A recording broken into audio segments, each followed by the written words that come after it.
Having already done a roll call and the flag salute, we'll start with announcements. So, Rob, do you have any announcements? Yes, congratulations to the following 6 Westfield High School students who achieved perfect scores in November on SAT standardized tests widely used for college admission criteria. Sophomores Sue Min Chung and Cindy Chung, each scoring 800 in math, and juniors Emma Cravo in writing, Charlotte Perez French with listening, and Charles Rule reading, and senior Mikhail Liederman in math 2. Excellent. Chris? I do. This relates to Westfield High School. Westfield High School's delegation of 185 students participated in wide-ranging debates at the YMCA Model United Nations Conference in Hershey, Pennsylvania on January 8th, 9th, and 10th. Following months of research and preparation, Westfield High School received several awards. The following students were individually recognized. Spencer Fishman was named Premier Diplomat as a top debater, and Abby Hurwitz was recognized for the Outstanding Country Research Paper.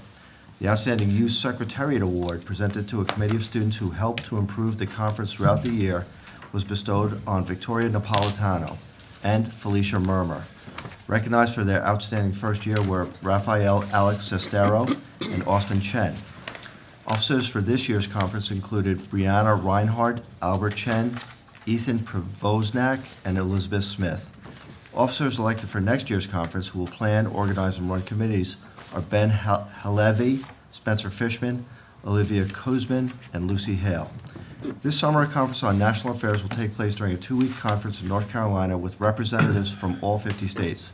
Westfield High School will be represented by Emily Holtzman, Jonathan Bergman, Spencer Fishman, Ellie Smith, Lucy Hale, and Albert Chen. Congratulations to all the students and to advisors Daniel Faribault and David Delafera, who conduct the Model UN program in conjunction with Westfield Y. I apologize to everybody's name who I butchered on that announcement, but congratulations to all. Okay, I have a technology announcement. It's a little lengthy, but it's very exciting. Digital learning in the Westfield Public Schools is being showcased in a TV segment that'll begin airing on February 14th on Classroom Close-Up NJ, which is an Emmy Award-winning TV magazine program focusing on innovative projects in New Jersey public schools. Cameramen and producers film teachers and students in action on October 20th, beginning with Westfield High School in the morning and ending at Tamaqua Elementary School in the afternoon. The Digital Learning Center and the Chromebook cohort, led by Adam Peasy, were highlighted at Westfield High School. Following her introduction to first graders in Mary Montez's classroom, Master Technology teacher Janine Gotko led first graders in a mathematics lesson using iPads. There's a period there. Interviews of administrators, teachers, and students gave testimony to the school's district initiative to utilize technology to enhance instruction, engage students in learning, and continue its tradition of excellence. The show will air on NJTV on Sunday, February 14th and March 20th at 7:30, 12:30, and 7:30 p.m. If you have Verizon, that's channel 23, HD 523, Cablevision channel 8, Comcast channel 23, high definition 800, Time Warner channel 23, HD 723, or set your DVRs for Saturday, February 20th and March 26th at 5:30 a.m. I'm also going to suggest that somehow we are going to get a copy of this and maybe get a link on the website for everybody to see, because I think this will be excellent. I could run through 800 more channels in the next few minutes here and let you know what's on it later tonight. But stick with us, because Westfield Public Schools also had a presence at the Future of Education Technology Summit held in January. Our Master Technology teacher, Janine Gotko, attended the invitation-only Leadership Summit prior to the conference. The Executive Summit brought together state and district-level IT leaders, superintendents, and administrators to gain new insights and knowledge about major societal and technology trends impacting their schools. The invitation for the Orlando-based summit included complimentary registration to the top-level gathering, and I'm sure the character breakfast probably was thrown into it. But anyway, congratulations, and once again, I can't say enough about our Master Technology teachers, to both Janine and Adam, doing a great job in our district. Thanks. I have several announcements. Congratulations, first of all, to Alexandra Jackman, junior at Westfield High School. She was chosen as a choice change maker through Scholastic Books and Magazine based on her autism advocacy work. She also received a National Points of Light Award for her continued focus on autism awareness. She is making headlines at every stage of her career. In the elementary schools, congratulations to McKinley fifth grader Katie O'Connor, who earned the Junior Women's Club of Westfield's Spelling Bee Championship. This marked the 30th annual Spelling Bee sponsored by the club. And I believe Dr. Dolan was a judge at that event. I was a celebrity judge. I've never been a celebrity judge before in anything. It was great. It was wonderful to see the young students. It's a wonderful event. It's a great event. Katie will advance to the New Jersey Federation of Women's Clubs District Spelling Bee on February 20th in Summit, and will be joined by Jacob Blaustein and Michael Singh, both fourth graders who captured second and third place respectively. And one other announcement, high school athletics. Congratulations to the Westfield High School boys swim team, who successfully defended the Union County Championship title this weekend and defeated Scotch Plains. And I have a quote here from Jeff Knight, their coach. Across the board, everyone that got in that water swam fantastic. I'm really proud of them. So congratulations to the boys. I believe they're ranked 1, 2 in the state. They're very high in the state rankings, and couldn't be more proud of them. We're a little lopsided tonight, sorry. We gotta represent the left side. I have 2 announcements, both from the high school. Westfield High School Choral Department invites the public to its 2nd annual Night of Love Songs on Friday, February 5th at 7 p.m. in Cafeteria B. The event will feature students in Bella Cora, concert choir, and choraleers who will perform solo and group numbers. And the second out of the high school is Westfield High School's football team will be featured on CBS this Sunday, Super Bowl Sunday. The team was included in a segment entitled Before They Were Pros, airing on February 7th at 11 a.m. Additional honors include the team being honored at the Trenton State House on February 18th, where they will be receiving a resolution from Assemblyman John Bremnick. The team will also tour the State House and be able to observe a voting session in the Assembly chambers. Peggy. I have one announcement from the intermediate school. Congratulations to Westfield Public Schools 2016 Geography Bee champions. Earning first place at Edison Intermediate School was 7th grader Max Schiabla, and at Roosevelt Intermediate School, 8th grader Jack Morantz. After winning their school's competitions in early January, last week they took a written GOB exam to determine if they will advance to the State Geography Bee in April. We wish Max and Jack the best of luck as they await these results. I have a couple of announcements. First, this is our first board meeting since the bonds passed last Tuesday, and so I just wanted to take one quick minute to read a letter that was in, it's been on the tap, but I think it's worth reading here. So on behalf of the Westfield Board of Education, I'd like to express my sincere thanks to the Westfield voters who overwhelmingly approved the school bond referendum on January 26th. Our community understands that bonds are the mechanism on which school districts and town governments must rely to prudently fund long-term capital projects. The district has already begun taking the required next steps to move us forward with the identified projects, and we're grateful to be able to undertake this work with 40% funding from the state. The voters' endorsement of the bond referenda demonstrates our community's commitment to Westfield's tradition of excellence. And I just want to again thank all of the PTOs and other community members who really were critical in helping us spread the word and share information about the bonds. I think Dana's going to give a little bit more information into the finance report, but we're grateful and we're happy to start moving forward with those. Westfield Public Schools will be closed for students on Friday, February 12th, while a staff in-service will be taking place. Schools and offices will also be closed on Monday, February 15th, in observance of President's Day. And the next meeting of the Westfield Board of Education will be held Tuesday, February 16th. The complete agenda will be available on the board's website on Friday, February 12th. Dr. Dolan. First, before we move on to the superintendent's report, I'll recognize the public for agenda items only. Seeing no one, I will turn it over to you for our superintendent's report. Thank you. And before the official superintendent report, I just want to echo the sentiments. I want to thank the community members for their support of the bond, the 2 bond questions. We appreciate that support, and don't take it lightly. We'll do a good job with the opportunity you've given us.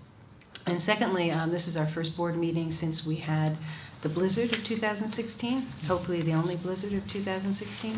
And I would just like to take a moment to thank our maintenance workers and custodians who were taking care of our properties during the blizzard and after the blizzard, who worked tirelessly. And every homeowner knows how much snow there was to move, and just about every homeowner I know got to the point where they didn't know where to put the snow.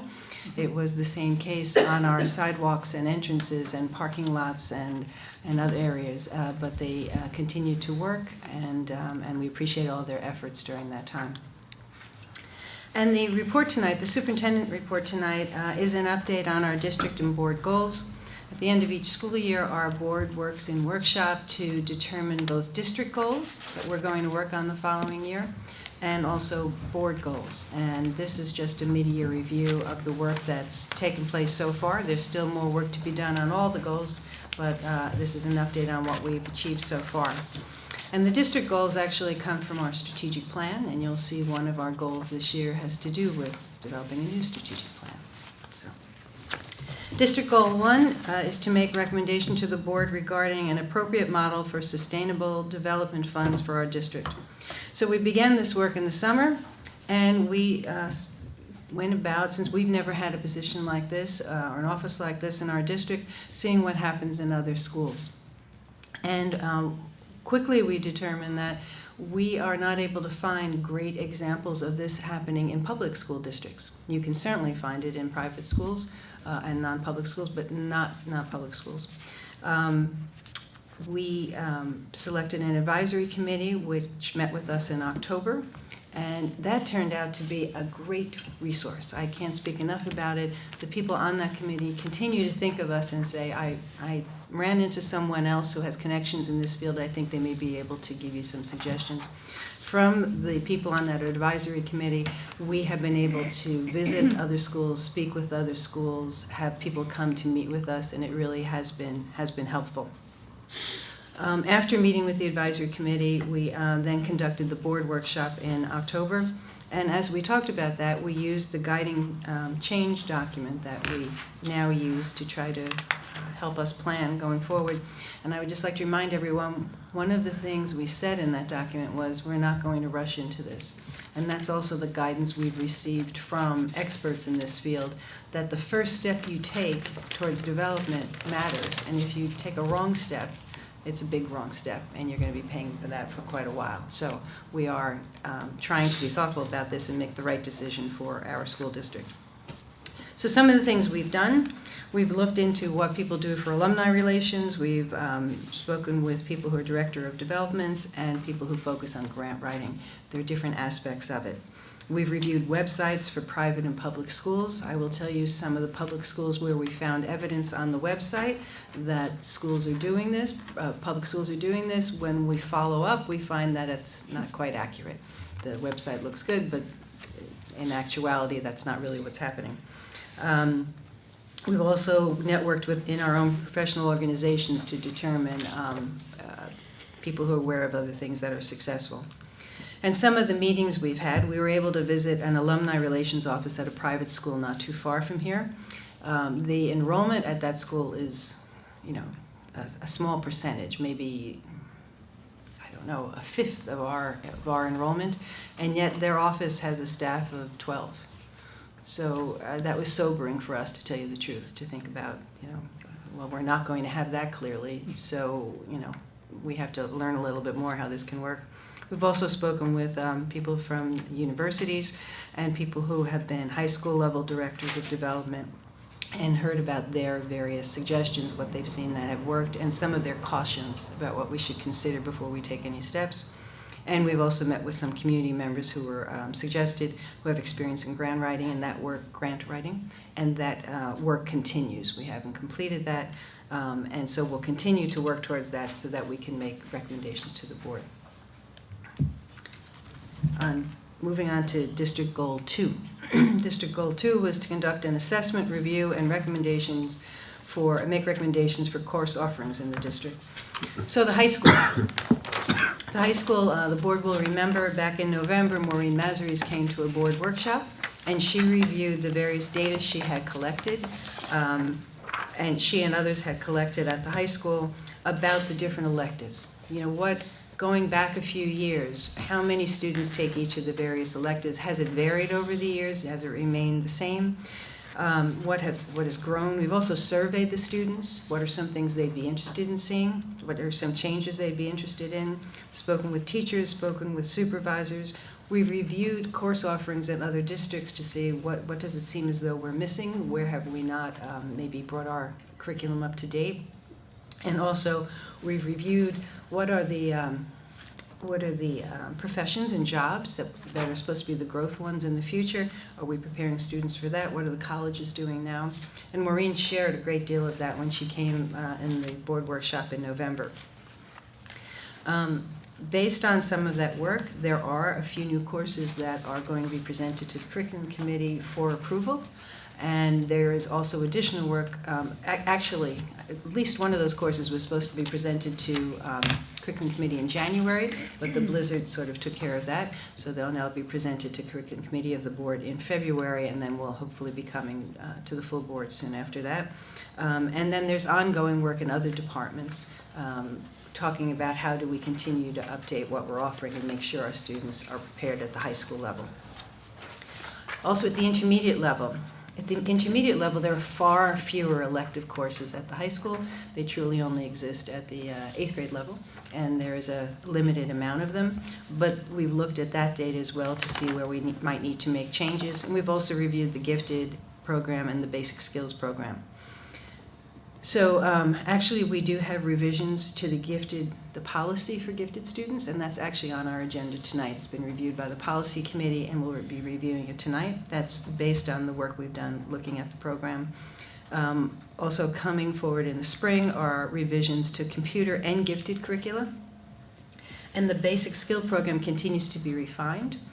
Since we only received results from Park recently, truthfully, we're still grappling with how that's going to help change our basic skill program, to what extent, and we're still determining some of that. We also looked at the elementary school level. The elementary school, we have 6 elementary schools. So one area of continual focus is to try to make sure that while each school is unique and a neighborhood school, we work towards uniformity among the various elementary schools. So there was a review of the time allotments for each subject area in each grade. That work has been accomplished at the district level and administration level, and is also being shared with the teachers. We've also looked at the gifted and basic skill programs there. With the basic skill program, one of our areas of focus is there are new requirements from the state about how do you identify and instruct students who have dyslexia. And so some of our work in basic skills is focused on looking at how we're currently doing that and what might need to be changed and updated. And that's some of the work that's in the works right now. With the gifted program, similarly, there are some revisions to the gifted policy, and there are going to be proposals for curriculum revisions in this area. So that's the work continued so far on District Goal 2. District Goal 3, a very timely update, because District Goal 3 talks about developing a strategic plan for the next 5 years. So we worked over the summer to develop the process, talk about how we're going to go about this. Then we worked to construct a representative community committee. We've really worked to bring in people with a wide variety, some people who are newer to the community, some who have been here for quite a long time and have a longer perspective, people who represent their parents of students at different ages, people who work for the district with different ages from different departments, and a number of people who have been involved and have been active in PTOs and PTCs, but a number of people aren't, who may have a very different perspective from where they sit. So our first session is this coming Saturday. We appreciate all the people who are giving up. Saturdays, I know, are something we all cherish. And for everyone who is giving up that Saturday to spend time to try to chart the course for the district, I appreciate that. And then there'll be another Saturday in March where we'll be doing the same thing. Based on the work of this committee, we'll then get to work here to translate what is suggested into a strategic plan which will be presented to the board, and then we can commence work on moving the district forward. So those are the 3 district goals. We also have board goals, so the board has determined goals for themselves. The first one speaks to enhancing board member participation at district and community events, including but not limited to PTO meetings, to present on current events of the board, and to respond to questions and inquiries. And I think maybe our president is going to speak a little bit, and I'm sure others will want to make a few comments as well.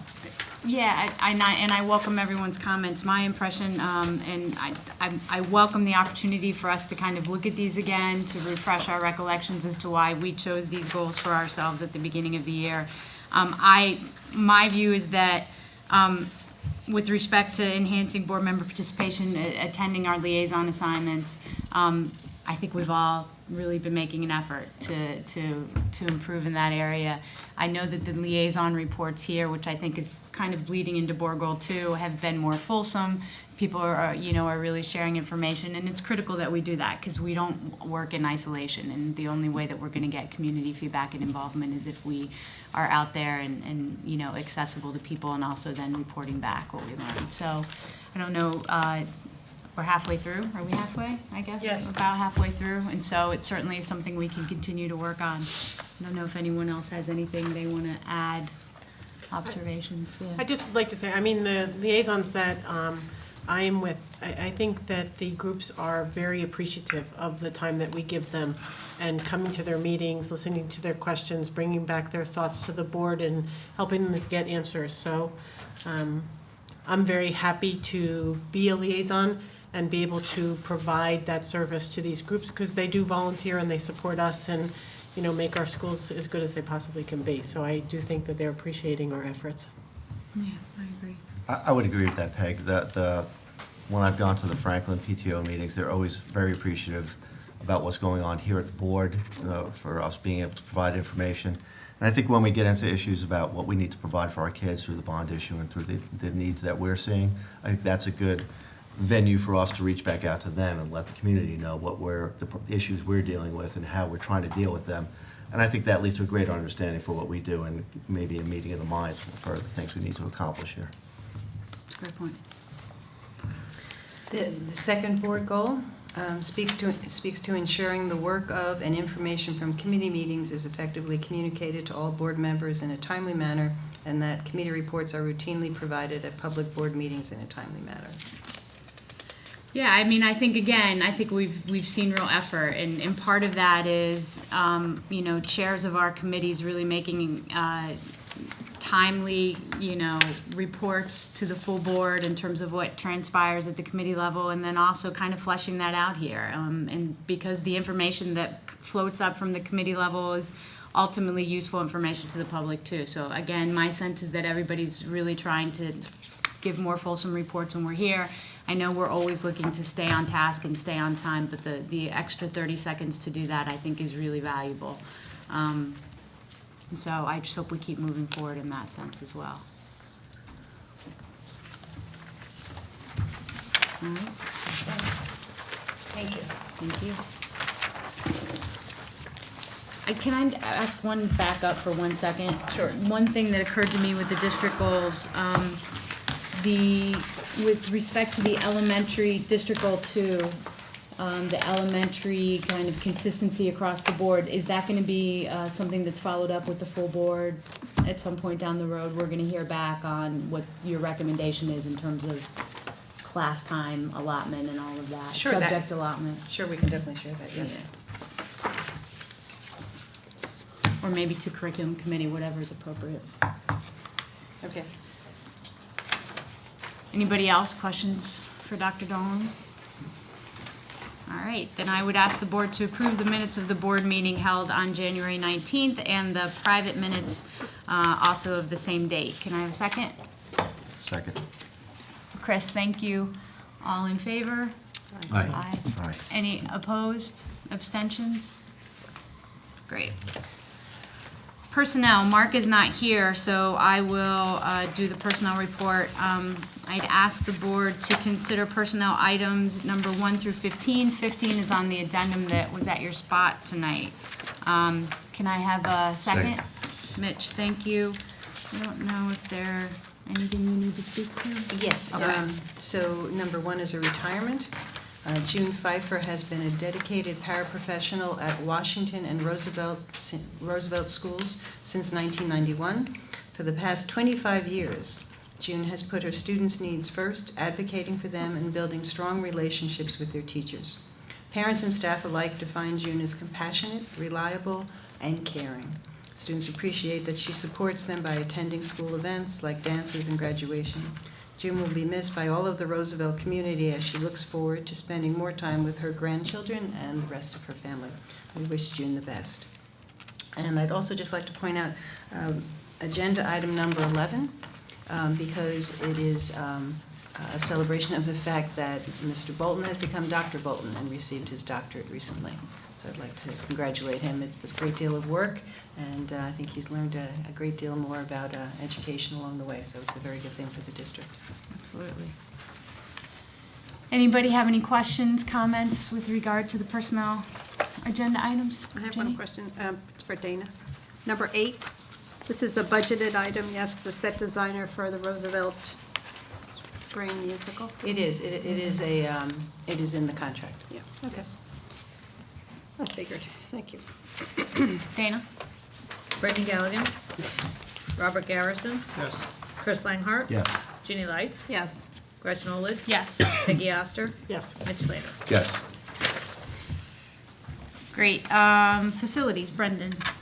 Obviously, the bond passed, so we're going to be stepping into the planning phases of how to implement that in the coming weeks. We have a meeting on Friday, and we'll report on the minutes after that. Great. Want me to report on the bond results now Sure, while we're that'd be here? great. So we had about 9% of the registered voters turned out, which is actually pretty good turnout for a special election. Question 1, which was the health and safety priority projects as well as the technology projects, we had 1,393 yes votes and 597 no votes. And question 2, which was the auditoriums, where we had 1,290 yes votes and 680 no votes. These are unofficial results that were received from the town clerk. The official results will actually be delivered to us from the county, but I would suspect these are pretty close to the official, since they go from the town to the county before they come to us. So as Brendan mentioned, we started planning some of these projects before the referendum even passed, with the hopes that it would pass so we could get some projects done this summer. The majority of projects won't be done until the summer of 2017, but there are some priority safety projects that we really need to get done this summer, so we're already well underway with those. And the technology upgrades to the elementary schools, that'll definitely be done this summer, Yes. correct? Yes. Yes. All right. Sorry, did you need to do something? Yeah, am I missing something? Right, was there also an update, we'd spoken previously about a February meeting and looking at the proposal for Kaler Field? Yes, Right. the Kaler Light proposal from the Westfield Soccer Association to put temporary lights on the field again this spring. We originally were scheduled to discuss it tonight and then have the board voted on February 16th. It got delayed with the installing of the light for demonstration purposes, partly because of the snow. So it will be available for the board sometime this week, and then the board will discuss it at the next meeting, which is February 16th, and then vote on it on March 1st, which should be in plenty of time to give them an answer for the spring season. Brendan, in terms of timing, I'm just logistically thinking, are you will the facilities committee have a recommendation to the full board in terms of once Yes. we've all had a chance to look at the Yeah, lights? it's on the agenda for Friday's facility committee. Okay. And the tentative plan is to have a demonstration Thursday evening. And then a recommendation as to whether it To proceed. complies with the Yeah. outline that we provided after Correct. the last pilot program. Yeah, just as a kind of, because Brendan is new in the position of the chair for that committee, the committee did look at this also in November, and met with Peter Franks from WSA, addressed a lot of the issues that had come up last year as a result of the pilot, and Peter answered a lot of the questions, provided additional information, and the missing piece of that was showing this light with a new shield on it, which is what we'll be looking at this week. Right. Anything else for facilities? Policies, Chris. Oh, yeah, I'd like to ask. Oh, the I'm bo- sorry, I skipped long-range planning. I'm No sorry, I report. didn't mean to interrupt. No report. Policies. I'd like the board to consider the policies as listed in the agenda for first reading, subject to any comments that anyone might have. Second. Jenny? Yeah. On the programs for gifted pupils, I noted just a few items in the policy, but I'd really like to talk them over with, they're just really word notations. I'd like to talk them over with Paul Panera when we meet in SIP on Thursday. We're meeting Thursday? Thursday. And then the regulation, I did have some comments on, but I would like to talk to Paul about them, and they're really not something that we need to vote on specifically. So I think that that's acceptable if I wait to speak to him. So can I add, just for purposes of moving forward, are your edits to the policy, which we do have to vote on, you think they're non-substantive edits, and so Right. we can I still think take in a one vote on I think in one first case, reading? yeah, one of the words, we were removing profoundly from the definitions. And We're on, replacing it with highly? on page 2, Right. pull-out program, one of the bullet points, profoundly is not taken away. So that was one of them. So, and I think that was just an Right. oversight. Is that ministerial? That sounds like it's Yeah. ministerial. Yes. Yeah. Okay, as long as you think we can proceed to vote on it tonight. Yeah, there's nothing substantive. Great, okay. But there was, but from the regulations point of view, there were some things that I wanted to ask him about, and as I said, that's really an interpretation of what the administration wants to, the methodology that's going to be used to implement the policy. And then, Chris, policy 3240, which is professional development for teachers and school leaders.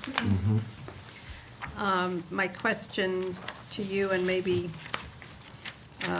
Dr. Dolan remembers during the conversation in the policy meeting, why isn't there a separate parallel policy in the administrative section 1000 for school leaders? I just wondered why it was put together. We don't generally describe policies that affect different kinds of personnel in one place. Right, I believe it was the suggestion of the company we work with Yes, for Strauss policies. Essex, yeah. And I think the reason for that is when the state redid their code regarding staff development, that's the way they structured it. I think that's right. I think what we talked about is in the policy, we were conforming it to the existing legislation and following that along. I understand, except that we do cite different statute numbers Right, they're consecutive, right? for each group. So I'm just registering my interest in separating it. If you don't want to, it's all right with me, but. Did you check that you verified that we don't have a parallel professional development policy for administrators? Did I check that we don't have? Well, I guess Well, this is updated because there are new statute identifiers, I guess, Right. and requirements for implementation. I would think we do, I didn't check, but I'm pretty sure that we do have a professional development for administrators policy. But, Is there any harm to holding it, to checking that? Is that what we I mean, I want to do? yeah, that's fine with me. We Yeah. could table 3240. Yeah. I mean, I understand administratively, it's a pain in the neck to just develop a parallel policy that doesn't say anything different except it's for a different group. But we have a section of policies that are for administrators only. I just don't understand why they put the two groups together, even if they are both certificated. Right. When- That's probably why they did, Yeah. because they're both certificated, Right. but there are differences as well. Right, so I'd really like you to take a look at it. I just don't think it's a good practice to intermingle groups of professional employees under one policy, when we have the opportunity to put them in different sections. I understand. So it sounds like you have a concern. I suggest we table that one. We can bring it Okay. back to first reading next time, which before the next meeting, if that works. Yeah. Okay. So I guess then I would move the policies as listed, except for 3240, which we'll table to next time, if I can get a Who second. was your seconder? So Second. Chris, right, so Chris amended his initial motion to, and Brendan seconded it. Okay. So it's Is that acceptable? all the policies listed except 3240, which we'll table. Okay. Thank you. Anything else? Okay, Dana? Brendan Galligan. Yes. Robert Garrison. Yes. Chris Langhardt. Yes. Ginny Lights. Yes, Gretchen Olig. Yes. Peggy Oster. Yes. Mitch Slater. Yes. And then I would ask that the board affirm the superintendent's decision on HID incidents 16E06 and 16HSO4 for the reasons set forth within those reports. I'll second. Brendan Galligan. Yes. Robert Garrison. Yes. Chris Langhardt. Yes. Ginny Lights. yes. Gretchen Olig. Yes. Peggy Oster. Yes. Mitch Slater. Yes. Great, anything else under policies? No, that's all I have. Thank you. Curriculum, instruction, and program, Peggy. I'd like the board to consider item number 1, approving district field trips for the attachment. A second? Does anybody have any questions, discussion? Brendan Galligan. Yes. Robert Garrison. Yes. Chris Langhardt. Yes. Ginny Lights. Yes. Gretchen Olig. Yes. Peggy Oster. Yes. Mitch Slater. Yes.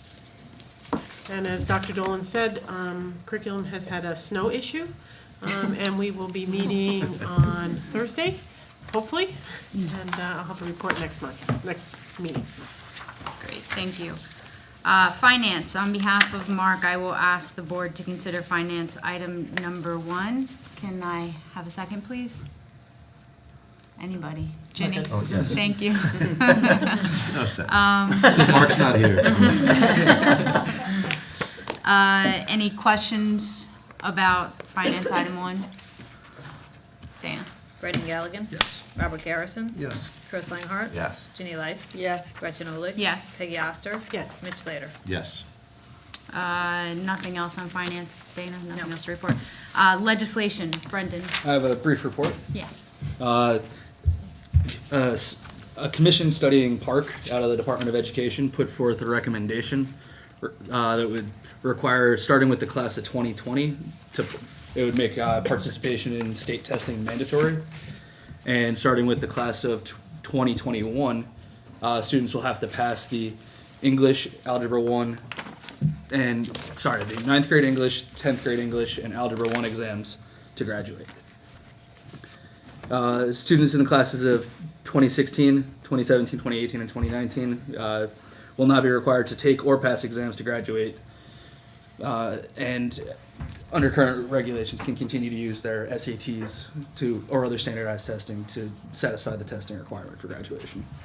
I actually forwarded you an email that I had gotten from the high school PTSO. I don't know if any of our we have Yeah. those of us with high school kids. The PTC is organizing a meeting specifically about this legislation. So Yeah. I forwarded it to you. I don't know, if you believe it worthwhile, that I know that they're objecting to the fact that it would become a mandatory graduation requirement. It's not law yet, correct? No, the State Board of Education has the ability they have to either accept or reject the proposal. Right. And they're going to be hearing comments on February 10th Okay. in Trenton. They're anticipating a lot of people to come to that meeting, and they're requiring pre-registration. I would imagine so. And then just another piece of that is, so these changes right now, it's a little confusing for those students who are currently in high school, because there are so many different tests that can be taken in grades. So the high school parents already received one letter from us when they received the results of PARCC, and it explained what the different options were for graduation. But today, parents received another letter, which spells it out again, and which tells parents to pay attention and look, determine if what your child has reached. Have they already reached the graduation requirement? I mean, this is serious. It's a graduation requirement. And it also said, please confirm with your student's counselor that the appropriate tests have been reached. And then if that is the case, if the student has already reached the requirements now in place for students in high school, then if parents do not want their child to take the PARCC this year, they need to put that in writing as soon as they can, so that the high school can properly plan. So please, parents who have students in high school, please read that very carefully. It's different for intermediate and elementary, but the students who are in high school, they're the ones who right now, there are so many options, it's really very confusing. So we tried to lay it out in one letter that was sent to all parents. Please take the time to read that and to act appropriately with your child and make sure your child is set to graduate. Right, and I would agree also to not rely on your own interpretation of the letter. I mean, you think you got it figured out, but that's not an area you want to make a mistake in. So if the counselors are prepared to verify that the requirement's been met, then please take advantage and reach out to them and make sure you understand. Dr. Dole, I had a quick question to the president. Is there any way for the schools to proactively notify parents what the students have satisfied? See, the difficulty with that is, so as a school district, we're required to give the state assessments to all students, and we will, right? So we can't, Oh, I see what you're saying. so they have to determine, so for example, let's just say your child just got a perfect score on a PSAT. That doesn't mean we can tell you don't take the state assessment, because we are required to provide the state assessment. But during this transition time, the state has given the parents the ability to do it. But that wasn't the question. It wasn't, but I understand what you're saying. Well, the question, with that being said, Jenny, I thank you, Jenny. But with that being said, it's really short of that. Is there a way for the schools to notify the parents that they have qualified because of Right. X, Y, or Z, and they still have the option to do? So simply better saying yet, that the graduation requirement has Has been been met, satisfied. period. or better, maybe your 11th grader has not yet satisfied the state testing That's requirement, just one, too. Yeah. just to give them a lot second less reminder. onerous. Well, it's really the 12th graders that, the 11th, Well, well, you It's could the put- 11th, yeah. Yeah, well, the give 11th them, graders who you're worried about don't have to take the test, but it's the 12th graders that I'm worried about that need to make sure Well, that they I think pass they've already been identified. graduation. The 12th graders for this year, that's already been identified, and everyone is aware of that. So that's been taken care of with the 12th graders. That's a very small number of students. We can look and see, it may be feasible perhaps for grade 11. I think that's really the question, that to what is the effort involved, and is it a realistic expectation? without jeopardizing our requirement to give tests to all students. Right. Right. And the expectation that the counselors will be able to do their jobs for the planning of all the course registrations coming up. And college letters and And everything college else they have to do this Exactly time of right. year. Or another way of asking the question is, are the counselors provided this information so that if and when the parents Yes. ask to certify, Yes. that they have that readily available? Well, that should already be in place. That should be on the But record. just wanted right? to And we Sure, have, that there no, was. that we've absolutely been Okay. working on. Since the moment we, truthfully, not to exaggerate, since the moment we received the PARCC scores, and then the updated state requirements for graduation, which changed somewhat this year, as the counselors got that, counseling officers got that as soon as we received it, so they could start to go through. And obviously, the absolute first thing done was looking at the seniors and identifying which students, we had a number of students who didn't take a number of the tests. So focusing on that first and identifying those students. And then I would actually agree, though, maybe focusing next on 11th grade students to make sure we're all in place for that for this year. Yeah, Help some people out. Especially with the park coming up in March. Make Yes. sure that Mhm. students in jeopardy aren't opting out. Right. Yeah, there are two motivations. One is the question of who's not going to take the test, so that we have a planning, so for planning purposes. So I just remembered, one of the sentences in the letter, which I don't have with me, is that if your child has not passed one of the others, you're not allowed to say you're not going to take the test. That's in right, the you're letter. absolutely right. That That's is in the letter, yeah. So the two motivations, one is to find out who's not going to take the test legitimately, so that we can plan for test takers and non-test takers. But the other motivation is to find out who hasn't passed, differentiate who has passed and who hasn't passed. So we can concentrate on helping those, or identifying and alerting the ones who haven't passed yet to make sure that they're Right. either practicing or taking the tests or. I would assume, it's actually the very last sentence of the letter. It says, students who have not met the graduation requirements must participate in the PARCC assessment. So I assume if we're saying that, then Dr. Nelson must have some mechanism when folks are emailing him about opting out to say you can or cannot, I guess. But, right, we should definitely, it's worth following up on. And you can email your intentions, not to take or to take. You You can don't have to do it in, You can email or write a letter. It has to be in writing, but it can be a letter or it can be an email. So Brendan, can I just, the 2020 Yes. group is the eighth graders. Current eighth graders. Okay, so they will need to pass PARCC to graduate, but they won't at that time have options for other choices? They're taking away the SAT score or the ACT score? Reading right from Yeah, the your statement chart. here. The commission further suggests that the current class, or the graduating class of 2020, today's eighth graders, Right. should be required to take the exams but not be required to pass them. And that only after those students take the test should they be able to use scores from alternative exams to meet graduation requirements. So you have to Oh, take that's not what I heard, okay.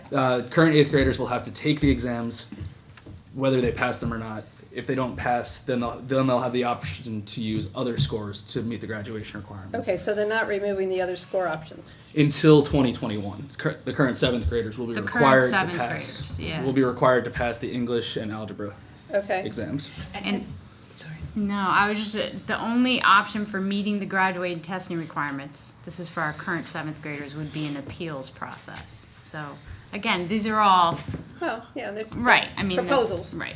And in the meantime, what I would Long-term ask away. is,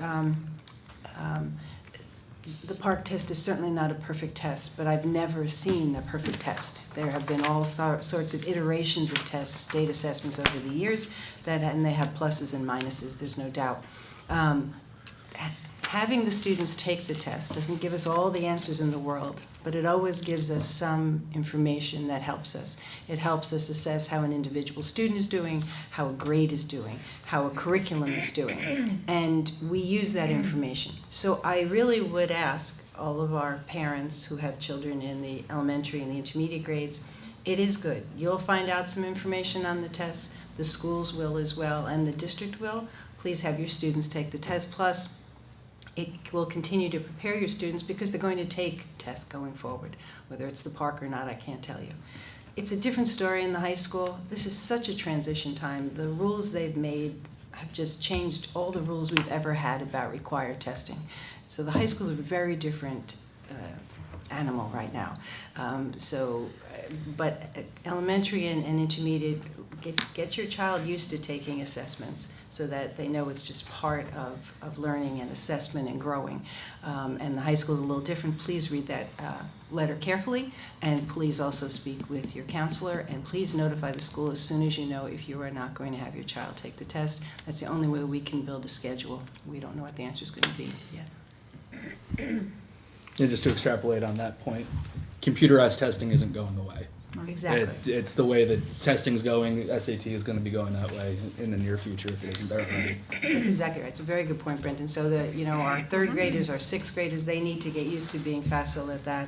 And the more practice they have at this point, it is. And there's no perfect user interface for any computer testing, and the sooner students get familiar with that, the more adaptable they'll be to whatever they see on future tests.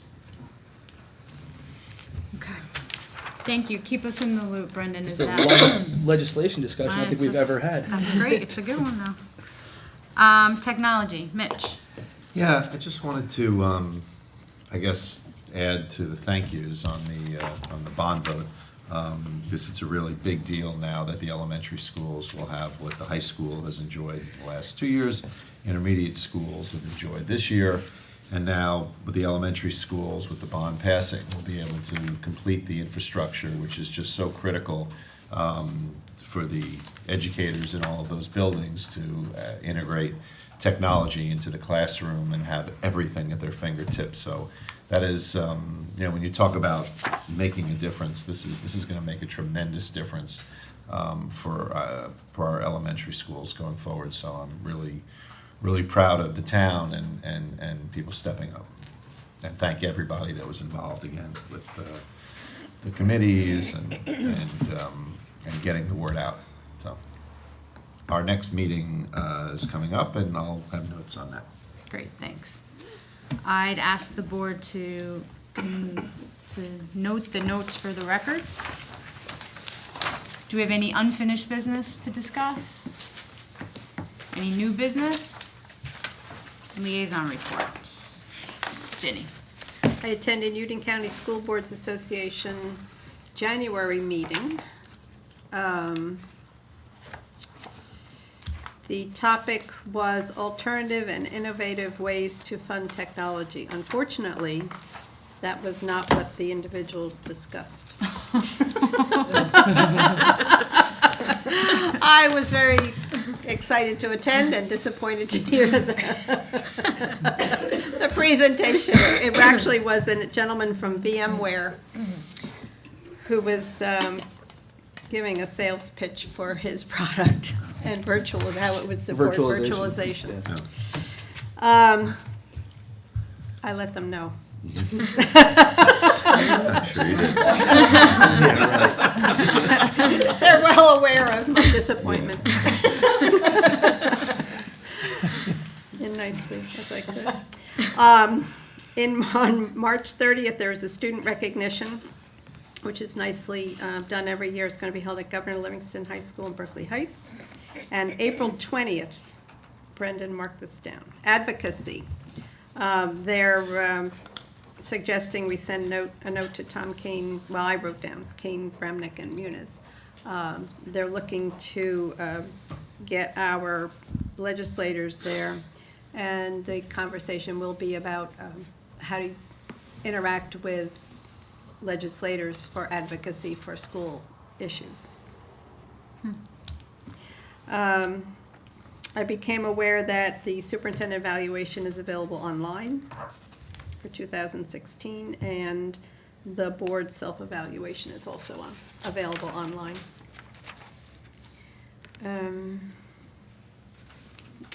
Okay. You know, I'll put this in the notes this weekend. I do have an update on government relations. And an article that was given out by the legislative representative. So you'll find them Friday. Okay. Okay, thank you. Any other liaison reports? Chris? The town rec committee met last night, and Peter Franks was there requesting field space at Tamaqua for his soccer program. After some back and forth, the town rec committee is still trying to put their schedule together for baseball, lacrosse, etc. So there was discussion there that they will be waiting on this board's decision about what happens at Keller before finalizing their schedule there.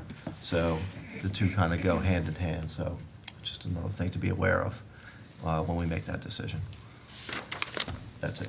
Okay, great. I attended the Wilson School PTO. They were very thankful for representation there. They were also happy to note, I'm not sure if it's accurate, I didn't look into it, that I might be the first board member in 10 years that represents Wilson School. So they're happy about that. There was a great turnout, partly because they had an ice cream party for the. And so who's going to have a student there? Who's going to have a student there? Right, so at you're Wilson the School? first liaison that Right. has a parent A who's parent. also a Parent, parent. right. That's what I said, Gotcha. parent at Wilson School. Okay. And it was a great turnout, partly because they were giving away an ice cream party to the class that had the greatest turnout of parents. But it was a very good meeting, and I was happy to attend. Great, thank you. Any other liaison reports? I think Julia might beg to differ on that one. Yeah, it's been a It could be four 10 years. 4 years, maybe 10.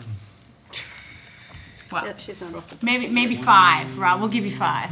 But either way, I'm sure they are grateful to I have have you short there. memories. I'll recognize the public for any comments or questions. Seeing no one come, I'd ask the board to approve the following resolution. Resolved that the Board of Education move into private session for the purpose of discussing matters rendered confidential by state and federal law, personnel, pending or anticipated litigation, and pending or anticipated contract negotiations. And I have to say HIV and harassment, intimidation, and bullying incidents. Resolved that any discussion held by the board which need not remain confidential, and the results of the discussions will be made public as soon as practicable. Can I have a second? Second. Chris, thank you. All in favor? Opposed? We are adjourned. That's the first time I did.